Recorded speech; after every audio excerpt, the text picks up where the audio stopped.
Good evening, everyone, and welcome back to the second session in the series, Working with Hong Sau. I still remember the last session, how inspired it was. And yes, so we will continue this inspiration.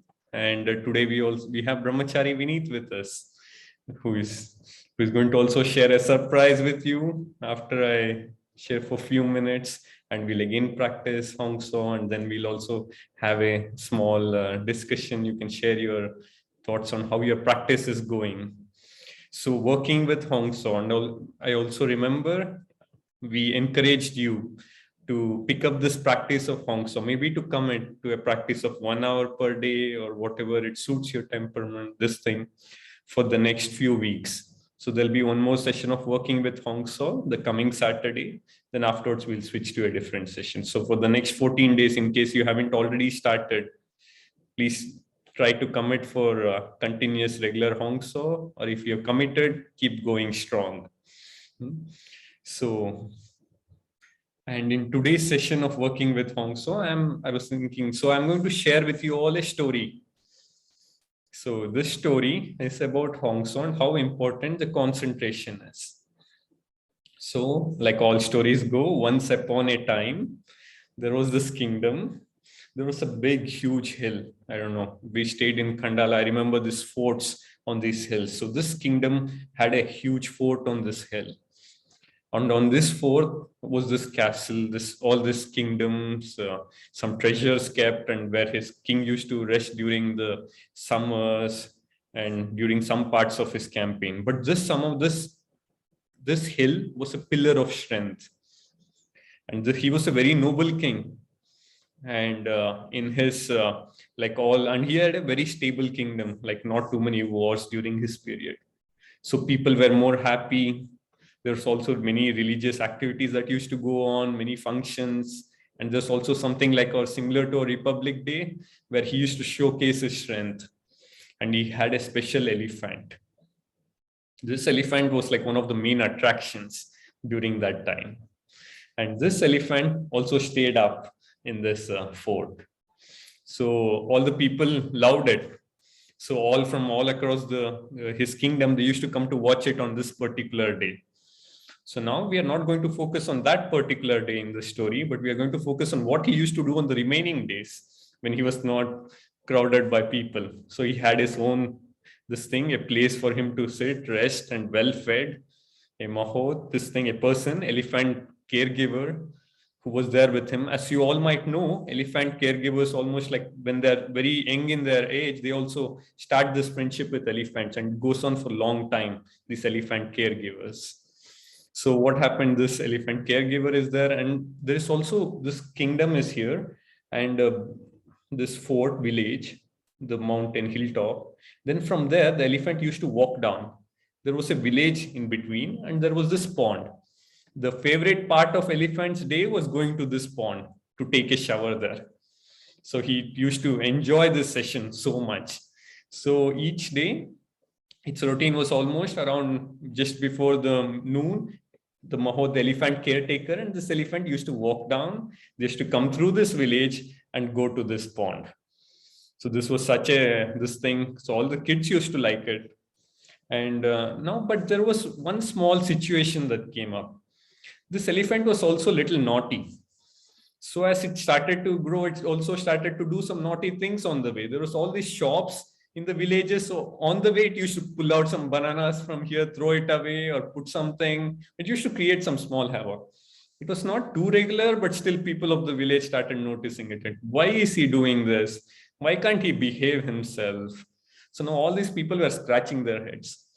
Now they don't want really to complain to king about this elephant because he's such a noble king. He's done so much good. How do we bring this pretty small thing? So they were thinking, and this this elephant caregiver was also from that village. He had some links. So they started speaking with him. What do we do? They explained the situation to him. He was a very kind-hearted person. He was also like all his kingdom people, very just. Then he also had his deity, Ma Kali. So he started praying to Ma Kali. Ma Kali, please give me a solution. Give us this solution so that all the people are happy. What shall I do? How shall I help here? And then, so a thought came to his brain. He remembered a childhood incident. In his childhood, he was asked sometimes by his mother to look after this cooking pot. There was this rice burning in a vessel, but it had to be turned off during some particular time. But his mother used to tell this fellow when he was young, and he used to go off playing, and he somehow forgot. He somehow could not concentrate.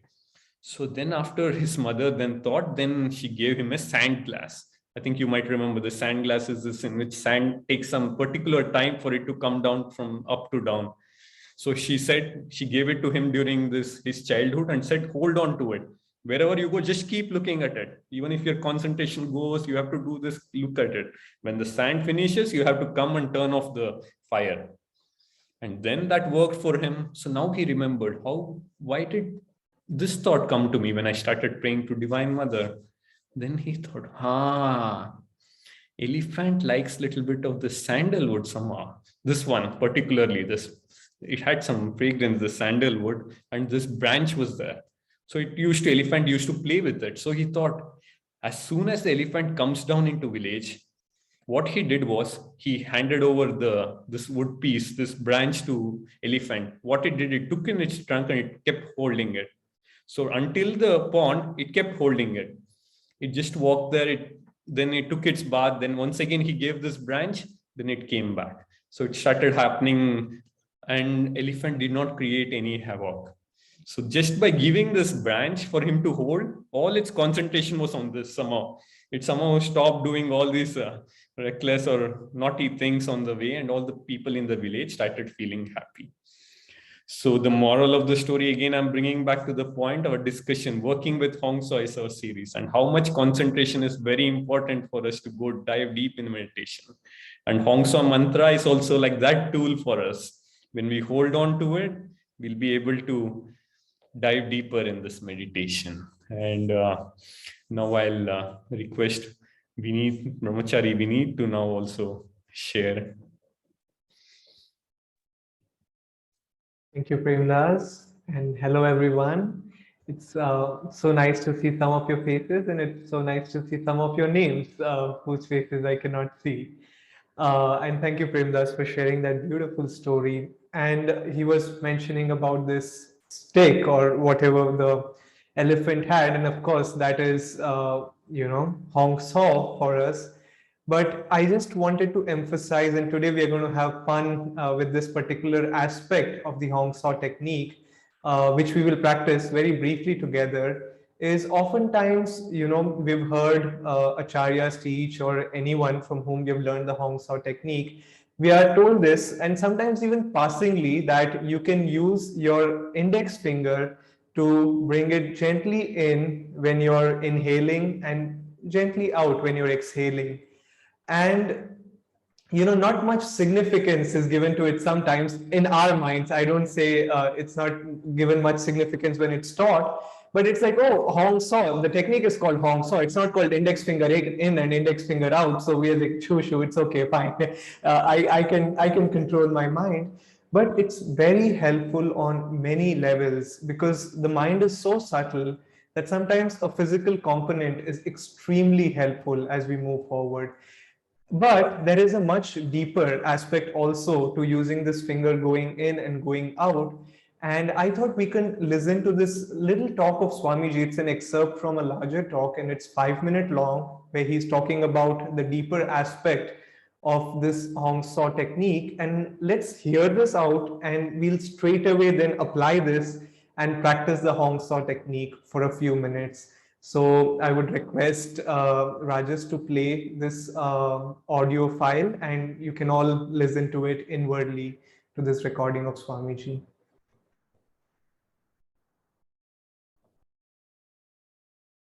In the way Master taught Hong Sau, he said that when the breath comes in, draw your forefinger toward the palm, and as it goes out, let it go away from the palm.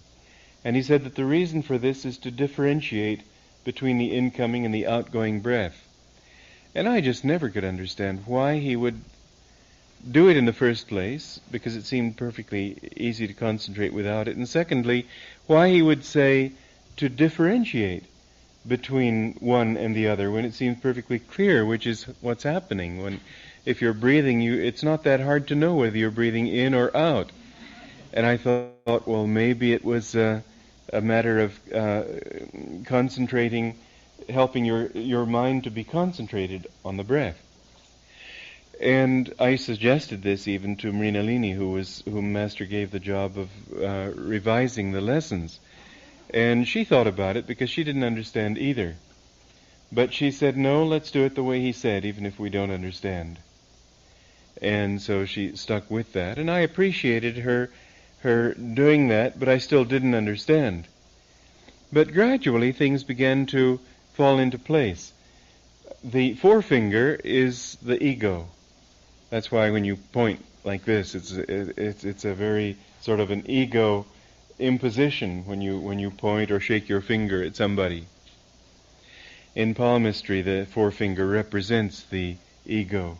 That's why the people who do japa in India very often will have a japa bag in which this finger sticks outside so you can't use it. So that the idea being that you don't do japa with your ego. So I'm not inventing something, this is a long tradition. Secondly, the movement in and out, it's not that difficult to differentiate between incoming and outgoing, but what he's really doing is differentiating between the mood of inhalation and exhalation, because the mantra that we say, Hong Sau, means literally I am he, the am being understood, or maybe it's the he that's understood, I'm not quite sure, come to think of it. But anyway, the literal translation of it means I am he. The I being on the incoming breath, and you're drawing your forefinger toward the palm, this is subtly associated with the thought of affirming I. And the reason, again, an interesting point, that we say Hong, which is not the real word. If you say this as a sentence in Sanskrit, the real way to say it is aham saha. But you don't say it that way because it's a mantra. And the purpose of a mantra is to have a vibrational effect on you. For example, aham is merely affirming the ego, but hong is dissolving the ego. Like a bell, you strike the bell and the vibrations dissolve outward. And so, sa is offering yourself into it instead of that saha, which is just he. But the idea of the mantra is that you dissolve the ego, the sense of self, into the infinite. And so when you bring the forefinger toward the palm, it's not as if you needed to differentiate between the two breaths, but you need to differentiate between the two moods of the breaths. And bringing the forefinger toward the palm helps to bring that thought of I more strongly to the consciousness, which you release then in releasing the forefinger. With that, you differentiate between that incoming, offering it into the spirit again. And of course, then when you bring when the breath comes in and you bring the forefinger toward you, there is a bringing of the spirit down into the ego, which helps you even more to dissolve. So this constant rotation is what brings you to breathlessness, and that mantra is very important. But this movement, which Master never explained in great depth, takes on a very distinct value and meaning, doesn't it, when you understand it in this way, because the movement of the forefinger affects the mind even without your thinking of it. The point here being that Master gave us something to do that he didn't explain in depth, he didn't explain sufficiently for my mind at least, and I'm not stupid anyway, to understand. And yet, by doing what he said, you would get the effect whether you understood it or not. The importance of orthodoxy is the realization that there are many things which we don't understand at this level. But if we do them, sooner or later we will come to understand what it was all about. Whereas if we say, well, I have to understand first before I'll do it, then we'll never reach that point where we do understand. take these words of Swamiji, go into a brief meditation of the practice of Hong Sau. Let's sit upright, roll our shoulders back, eyes closed, chin parallel to the ground. And let's use the forefinger, the index finger.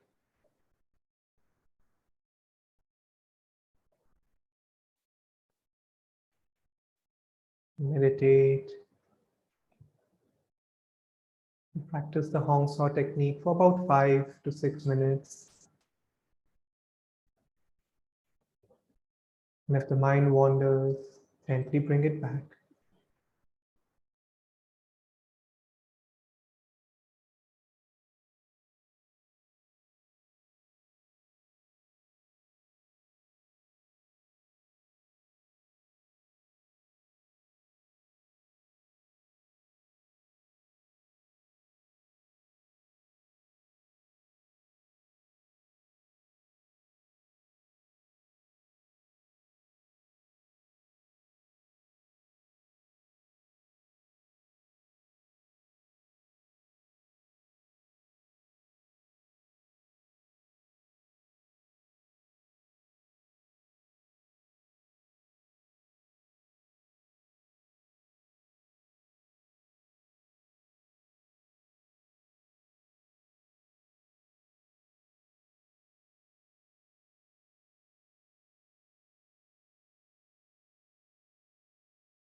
Now, gently letting the technique aside,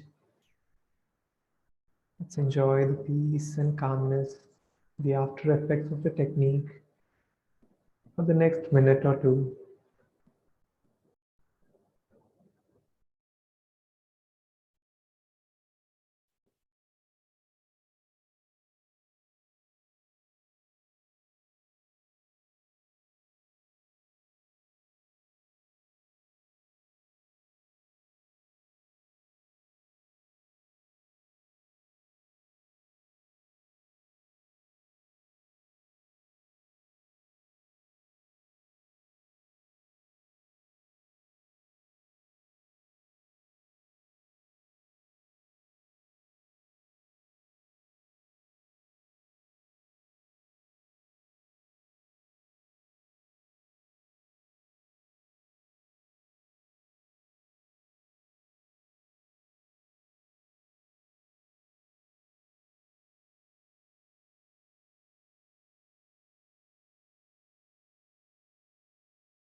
Om Shanti, Shanti, Shanti. When you feel ready, you can gently open your eyes or keep them closed, doesn't matter. So it's hard to talk after practicing the technique deeply.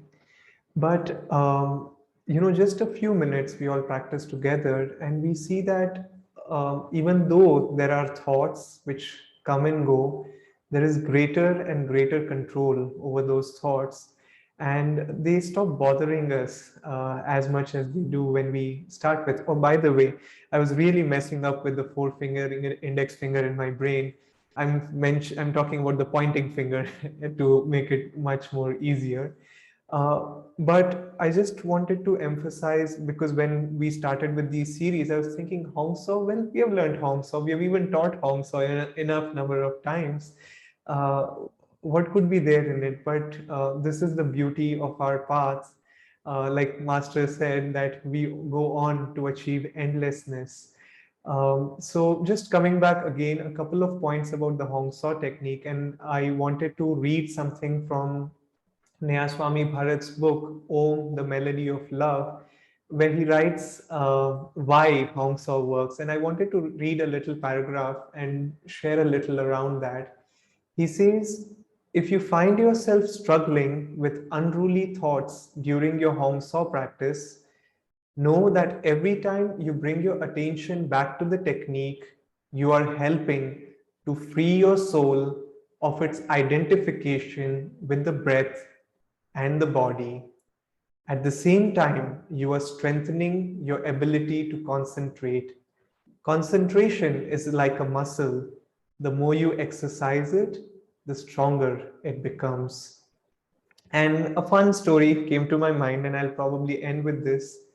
And we can open up for a little bit of a discussion that uh, just imagine, you being a parent and you have a naughty child, and the child has this habit of, opening the refrigerator in the night and eating the sweets, maybe a chocolate or whatever sweet is at home.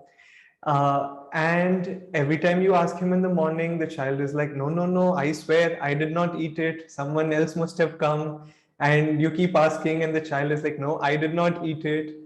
And then finally, you make up a strategy that, I'm going to keep track of this kid.